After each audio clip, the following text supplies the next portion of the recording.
أعوذ بالله من الشيطان الرجيم بسم الله الرحمن الرحیم۔ آغاز ہوتا ہے ہمارا آیت نمبر 8 سے۔ اللہ رب العزت ارشاد فرماتے ہیں وَمِنَ النَّاسِ مَن يَقُولُ آمَنَّا، اور لوگوں میں سے کچھ وہ بھی ہیں جو کہتے ہیں کہ ہم اللہ تعالیٰ پر ایمان لائے۔ آمنا باللہ، اللہ تعالیٰ پر ایمان لائے، وبالیوم الآخر، اور وہ یہ بھی کہتے ہیں کہ ہم یوم آخرت کے دن پر بھی ایمان لائے ہیں۔ وما ہم بمؤمنین، اور نہیں وہ ایمان لائے، نہ ہی وہ ایمان لانے والے ہیں۔ کہ اب ایمان لانے والے نہیں ہیں، اس کا مطلب یہ ہے کہ وہ اپنی زبان سے تو یہ اقرار کر رہے ہیں کہ ہم ایمان لے آئے ہیں، اور وہ تسلیم بھی کر رہے ہیں اپنی زبانوں سے، لیکن ان کے دلوں میں ایمان کو تسلیم، ان کے دلوں نے ابھی تک ایمان کو تسلیم نہیں کیا۔ اس سے مراد کیا ہے؟ اس سے مراد وہ منافقت ہے جو ان کے دلوں پر ہے، جو ان کی زبانوں پر کچھ اور ان کے دلوں میں کچھ ہے۔ زمانہ نزول قرآن میں منافق عبداللہ بن ابی اور اس کے ساتھی، اور ان میں سے اکثر یہودی بھی ایسے ہی تھے کہ وہ اپنی زبان سے بار بار یہ کہتے تھے، اقرار کرتے تھے کہ ہم ایمان لے آئے ہیں، لیکن در حقیقت ان کے دلوں میں ایمان راسخ نہیں تھا، اور نہ ہی وہ مسلمان تھے، بلکہ ہر وقت اس کوشش میں رہتے تھے کہ مسلمانوں کو کسی نہ کسی طرح سے زیر کریں، ان کو تکلیف پہنچائیں، ان سے لڑیں اور ان کو نقصان پہنچا کر ان کا خاتمہ کر دیں۔ تو اللہ تعالیٰ اس آیت کے اندر ان منافقوں کا ذکر کر رہے ہیں، اور اللہ تعالیٰ یہاں پر انہی منافقوں کے بارے میں بیان فرما رہے ہیں کہ اللہ تعالیٰ نے کیا ارشاد فرمایا کہ وہ یہ کہتے تو ہیں کہ ہم ایمان لے آئے ہیں اللہ پر بھی اور یوم آخرت پر بھی۔ جو کافر تھے ان کو سب سے بڑا جو مسئلہ تھا وہ یہ تھا کہ وہ یوم آخرت پر ایمان نہیں لاتے تھے۔ کیوں؟ کیونکہ وہ سمجھتے تھے کہ یہی جو دنیا کی زندگی ہے یہی اصل زندگی ہے، اور وہ آخرت کے دن پر ایمان نہیں لانا چاہتے۔ وہ سمجھتے تھے جو کچھ ہم نے کمایا، جو کچھ ہم نے کیا، وہ دنیا ہی میں ہم نے کمایا، دنیا ہی کے لیے کیا، آخرت سے وہ مکمل طور پر انکاری تھے۔ اسی لیے اللہ تعالیٰ نے ان کے لیے ارشاد فرمایا کہ وہ یہ کہتے تو ہیں کہ ہم ایمان لائے اللہ پر بھی اور آخرت کے دن پر بھی، لیکن در حقیقت وہ نہ تو اللہ پر ایمان لانے والے ہیں اور نہ ہی وہ آخرت کے دن پر ایمان لانے والے ہیں۔ جس دن جزا اور سزا کا دن ہوگا اور جس دن قیامت کا دن ہوگا، وہ قیامت کے دن کے مکمل طور پر انکاری ہیں۔ ان کے دلوں میں در حقیقت بہت زیادہ نفاق ہے، ان کے دلوں میں نفاق ہے، منافق ہیں، ان کے دلوں میں منافقت بھری ہوئی ہے۔ منافقت کیا ہوتی ہے کہ ایک منافقت وہ ہوتی ہے جو عملی طور پر ہوتی ہے، اور عملی منافقت بہت بڑا گناہ ہے، کیونکہ انسان کے قول کچھ اور ہوتا ہے، زبان پر کوئی اور بات ہوتی ہے اور دل میں کچھ اور ہوتا ہے۔ آج ہم مسلمانوں میں ہر کسی کے اندر منافقت پائی جا رہی ہے، اور ہم سب کے سب تعریفیں کرتے رہتے ہیں، لیکن ہمارے دل ان باتوں کو تسلیم نہیں کرتے۔ یہ سب منافقت ہے۔ ہمیں چاہیے کہ ہم منافقت سے دور ہو جائیں۔ ہم سمجھنا چاہتے ہیں، ہم دیکھتے ہیں کہ منافقت کرنے والوں کے ساتھ اللہ تعالیٰ کیا معاملہ کرے گا۔ رسول اللہ صلی اللہ علیہ وآلہ وسلم نے فرمایا کہ منافق کی 3 نشانیاں ہیں۔ وہ کیا نشانیاں ہیں 3؟ کہ جب بات کرے تو جھوٹ بولے، جب اس کے پاس امانت رکھوائی جائے تو خیانت کرے، اور جب بھی وہ وعدہ کرے تو وعدہ خلافی کرے۔ تو سوچئے کہ جو جھوٹی تعریفیں کرتے ہیں تو وہ بھی کیا منافقت نہیں ہے؟ ایک اور روایت میں آتا ہے، اب یہ روایت بخاری شریف کی حدیث نمبر 33 کے اندر ہے، اور ایک اور روایت میں آتا ہے کہ جب لڑے تو وہ بےہودہ باتیں کرے، بےہودہ گوئی کرے۔ جب لڑتا ہے تو فضول ترین قسم کی گالم گلوچ کرتا ہے اور پھر بےہودہ باتیں کرتا ہے۔ یہ بھی بخاری شریف کی حدیث نمبر 34 میں ہے۔ تو یہ لوگ ایسے ہیں۔ اب یہ لوگ کہتے ہیں اپنی زبانوں سے کہ ہم تو ایمان لے آئے، لیکن در حقیقت ایمان نہیں لائے۔ اب اگلی بات وہ کیا سمجھتے ہیں؟ یخادعون اللہ، وہ اللہ تعالیٰ کو دھوکہ دیتے ہیں۔ وہ سمجھتے ہیں کہ ہم اللہ تعالیٰ کو دھوکہ دے رہے ہیں۔ اللہ تعالیٰ کو نہیں معلوم ہوگا کہ ہم ایمان لائے ہیں یا نہیں لائے ہیں، ہم تو زبان سے بول رہے ہیں، اللہ تو صرف زبانوں کو ہی سن رہا ہے۔ اللہ کو کیا معلوم کہ ہمارے دلوں میں کیا ہے؟ وہ سمجھتے ہیں کہ وہ اللہ کو بھی دھوکہ دے رہے ہیں، والذین آمنوا، اور ان لوگوں کو بھی وہ دھوکہ دے رہے ہیں جو ایمان لے آئے، مسلمانوں کو بھی۔ وہ کیوں ایسا کرتے تھے؟ وہ مسلمانوں کے بیچ جا کر بیٹھ جاتے تاکہ ان کی ساری کی ساری باتیں سنیں اور جا کر وہ کافروں کو بتائیں، اور پھر ان مسلمانوں کو نقصان پہنچائیں۔ اس لیے وہ مسلمانوں کے قریب آ کر بیٹھتے اور مسلمانوں کی ہر بات کو سنتے تھے۔ تو اللہ تعالیٰ ارشاد فرماتے ہیں کہ وہ دھوکہ دیتے ہیں اللہ کو اور ان لوگوں کو جو ایمان لائے ہیں، لیکن اللہ تعالیٰ ارشاد فرماتے ہیں وما یخدعون، وہ دھوکہ نہیں دیتے الا انفسہم، بلکہ مگر وہ صرف اپنے ہی نفسوں کو دھوکہ دے رہی ہیں، اپنی ہی جانوں کو، اپنے ہی آپ کو دھوکہ دے رہی ہیں۔ اللہ تعالیٰ تو دلوں کے حال سے بھی واقف ہے، وہ اللہ تعالیٰ کو کیسے دھوکہ دے سکتے ہیں؟ وما یشعرون، لیکن ان کو اس چیز کا شعور نہیں ہے کہ وہ کس کو دھوکہ دے رہی ہیں۔ وہ اپنے آپ کو کیا دھوکہ دے رہی ہیں؟ وہ دنیا کی آسائشوں کا دھوکہ دے رہی ہیں۔ ان کو لگتا ہے یہ دنیا کی آسائش، دنیا کا مال و متاع ان کے لیے ہمیشہ ہمیشہ کے لیے رہے گا، لیکن در حقیقت ایسا نہیں ہے۔ یہ مال و متاع ان سے چھین لیا جائے گا، یہ سب پانی ہے۔ ابو جعفر نے کہا کہ منافق کا دھوکہ اپنے رب سے اور مومنوں سے ہوتا ہے، زبان کی بات سے اظہار کرتا ہے اور تصدیق کرتا ہے، لیکن اس کے خلاف اس ایمان اور اس ایمان کے خلاف اس کے دل میں شک اور تکذیب ہوتی ہے، اس دین کے خلاف اس کے دل کے اندر ہمیشہ شک مبتلا ہوتا ہے، ہمیشہ وہ شک میں مبتلا رہتا ہے، اس کے دل کو کبھی سکون نہیں آتا۔ اب اللہ تعالیٰ نے ان کے دلوں میں یہ ایک ایسی شک و شبے کی بیماری تھی جو ان کے اندر دلوں میں تھی، اور منافقت بھی تھی۔ اب یہ منافقت کی بیماری تو لاحق ہو گئی، اب دلوں کی بیماری بڑی سخت بیماری ہے، وہ بیماری جو انسان کے ہر عمل کو بدل دیتی ہے اور انسان کو سوائے خسارے کے کچھ حاصل نہیں ہوتا۔ رب کائنات ارشاد فرماتے ہیں کہ فی قلوبہم مرض، کہ ان کے دلوں میں ایک بیماری ہے۔ اس میں نکرہ جو ہوتا ہے اس کا ترجمہ کرتے وقت ہم ایک، کچھ ایسے الفاظ استعمال کرتے ہیں، تو یہ اس میں نکرہ ہے، مرض، ایک بیماری ہے ان کے دلوں، یہ کوئی خاص بیماری ہے۔ وہ کون سی بیماری ہے؟ وہ منافقت کی بیماری ہے۔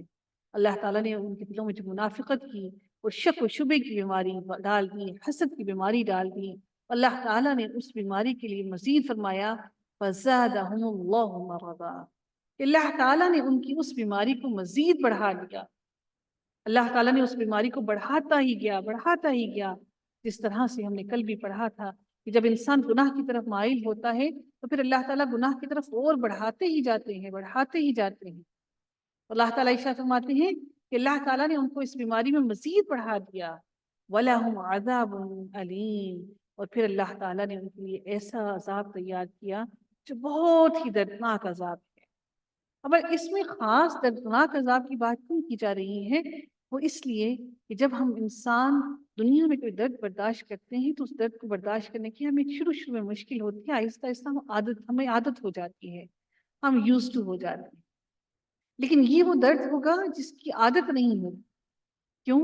کیونکہ جب اللہ تعالیٰ جلانے کا عذاب میں مبتلا کریں گے انسان کو، جلانے کے عذاب کے اندر اللہ جب بھی جیسے ہی انسان کو مبتلا کریں گے تو انسان کا سب سے زیادہ جو سینسٹیو ایریا ہوتا ہے، جس میں انسان کو سب سے زیادہ تکلیف محسوس ہوتی ہے، جو انسان کے سینسری اس کے سیلز ہوتے ہیں، وہ اس کی سکن کے اندر ہوتے ہیں، تو اللہ تعالیٰ ہماری کھالوں کو اتنا موٹا کر دیں گے، اتنا موٹا کر دیں گے کہ اس کے تہی ہوں گی، لٹک رہی ہوں گی کھالیں، تو وہ کھال جلتی رہے گی، پھر اور کھالیں چڑھائی جائیں گی، پھر جلتی رہیں گی، پھر اور کھالیں چڑھائی جائیں گی، وہ کھالیں کئی گنا موٹی اور بہت زیادہ موٹی کھالیں ہوں گی۔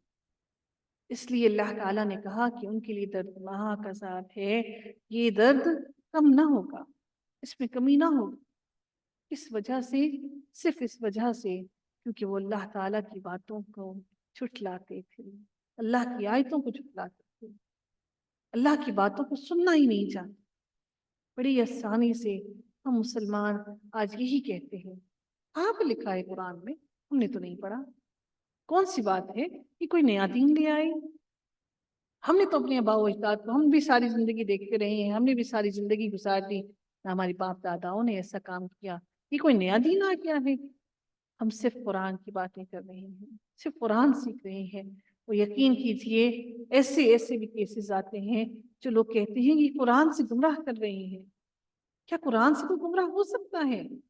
ہاں، کیا ہے کہ وہ ساری کے سارے کام جو بدعتیں ہم نے شامل کر رکھی ہیں اپنی زندگیوں میں کئی سالوں سے، وہ ہم چھوڑنا نہیں چاہتے۔ ہم اللہ تعالیٰ کے ساتھ کتنی ہی چیزوں کو شریک ٹھہرائے ہوئے ہیں، ہم اپنی محبت کو اللہ تعالیٰ کے ساتھ خالص نہیں کرنا چاہتے۔ ہمیں اپنے اعمال کو ٹٹولنے کی ضرورت ہے۔ پھر رب کائنات ارشاد فرماتے ہیں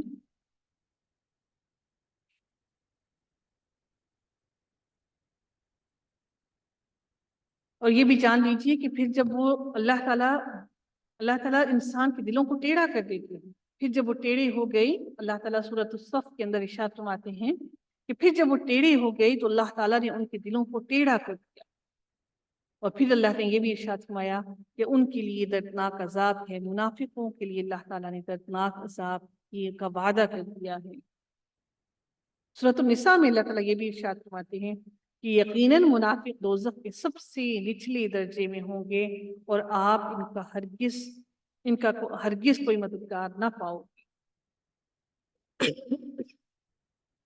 تو منافقوں کا کوئی بھی مددگار نہیں ہوگا۔ اب منافق کیا کہتے ہیں؟ وَإِذَا قِيلَ لَهُمْ لَا تُفْسِدُوا فِي الْأَرْضِ، یہ زمین اللہ کی ہے۔ جیسے آپ کا گھر ہے، آپ کے گھر کے اندر کوئی آ کر لڑائی جھگڑا کرنا شروع کر دے، کیا آپ اس کو الاؤ کریں گے؟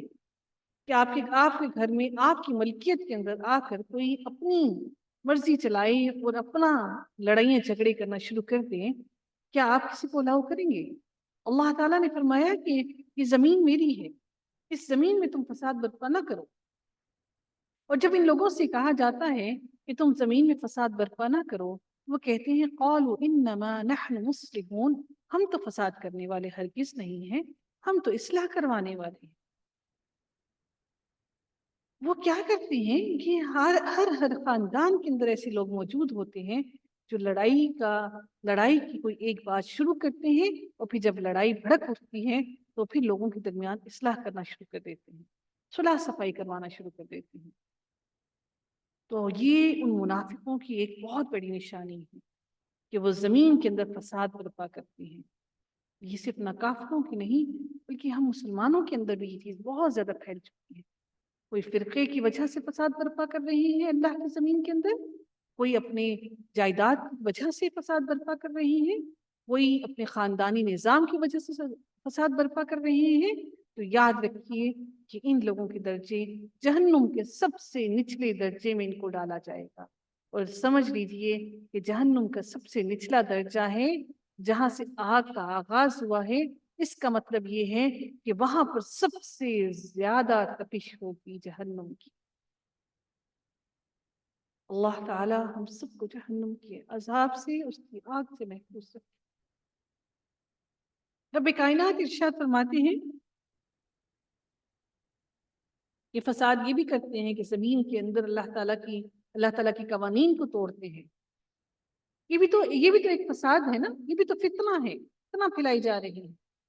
اب اللہ تعالیٰ ارشاد فرماتے ہیں الا خبردار ہو جاؤ، انہم هم المفسدون، بے شک وہی فسادی ہیں، ولکن لا یشعرون، ولکن لا یشعرون، لیکن وہ اس چیز کا شعور نہیں رکھتے کہ یہ اصلاح نہیں کروا رہے، لیکن در حقیقت یہ سب سے بڑا فتنہ ہے خود سے ہی۔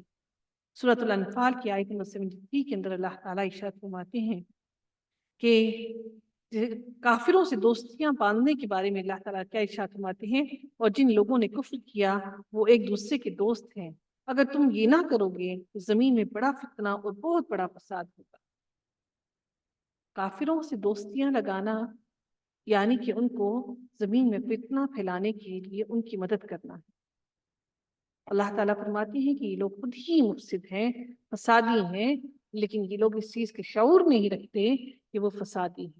وہ سمجھتے ہیں کہ ہم تو مصلحون ہیں، ہم تو اصلاح کرنے والے ہیں۔ اللہ تعالیٰ ہمیں ان لوگوں میں شامل نہ کرے۔ اللہ تعالیٰ ہماری مغفرت فرمائے اور ہم سب کی اصلاح کرے۔ آمین یا رب العالمین۔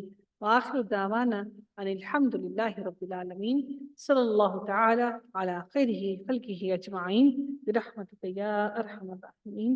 سبحانک اللہم وبحمدک، نشہد ان لا الہ الا انت، نستغفرک ونتوب الیک۔ السلام علیکم ورحمۃ اللہ وبرکاتہ۔